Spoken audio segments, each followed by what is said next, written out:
Hello friends, welcome back to once upon taste and vlogs. ఈరోజు నేను మీకు simple recipe aloo sandwich ఎలా తయారు చేసుకోవాలో చూపిస్తాను. ఇది పిల్లల లంచ్ బాక్స్ కానీ ఈవినింగ్ స్నాక్స్ కానీ పెడితే చాలా ఇష్టంగా తినేస్తారు. వాళ్ళతో పాటు మనం కూడా తినేస్తాం. మనం ఈ వీడియోలోకి వెళ్ళే ముందు నా ఛానల్ కనుక మీరు సబ్స్క్రైబ్ చేసుకోకపోతే ప్లీజ్ సబ్స్క్రైబ్.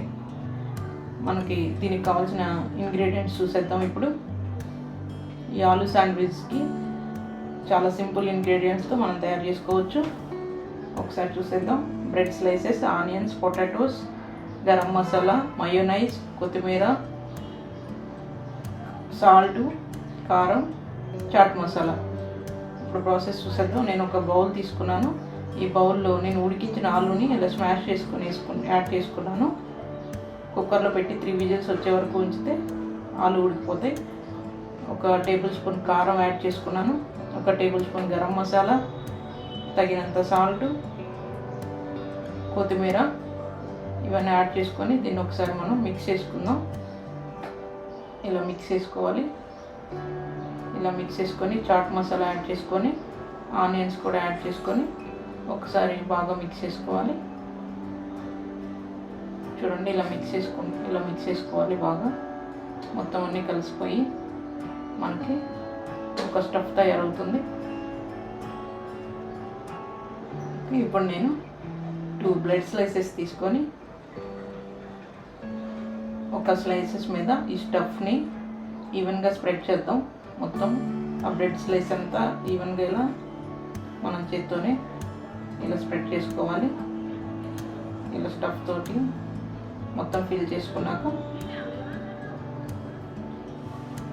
ఇప్పుడు ఇది సైడ్ పెట్టుకొని నేను ఇంకో స్లైస్ తీసుకొని దానికి మయోనైజ్ పూసుకుంటున్నాను. చూడండి, ఇలా స్ప్రెడ్ చేయాలి. మయోనైజ్ని కూడా మొత్తం బ్రెడ్ స్లైస్ అంతా స్ప్రెడ్ చేసుకొని ఈ స్లైస్ని మనం స్టఫ్డ్ స్లైస్ మీద ఫోల్డ్ చేసుకోవాలి. ఇలా పెట్టుకొని నేను ఒక గ్రిల్ ప్యాన్ తీసుకున్నాను, శాండ్విచ్ గ్రిల్ ప్యాన్.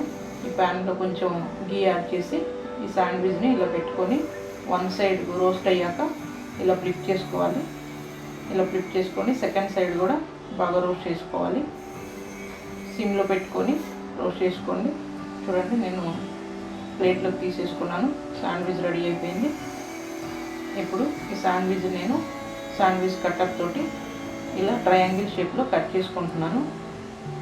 అలా పిల్లలకి డైరెక్ట్గా ఇస్తే దాన్ని పట్టుకొని ఈజీగా తినలేరు. సో ఇలా మనం కట్ చేసి ఇస్తే కొంచెం ట్రయాంగిల్ షేప్ చూసుకోవడం వాళ్ళు ఈజీగా తినేస్తారు. సో ఇలా కట్ చేసుకున్నాను. ఇప్పుడు నేను చూడండి సర్వింగ్ ప్లేట్లో తీసుకుంటున్నాను. నేను తయారు చేసిన శాండ్విచెస్ ఇలా 2 శాండ్విచెస్ని ఇలా ట్రయాంగిల్ షేప్లో 4 పీసెస్గా చేసుకున్నాను. ఇలా మీరు కూడా ఒకసారి ట్రై చేయండి. పిల్లలు చాలా ఇష్టంగా తింటారు. ఈ ఆలు పిల్లలకు పెట్టడం వల్ల బ్రెయిన్ చాలా డెవలప్ అవుతుందంట. చూడండి, మన శాండ్విచెస్ రెడీ అయిపోయినాయి. మా ఛానల్ కనుక మీకు నచ్చితే please do like, share and subscribe. Thank you.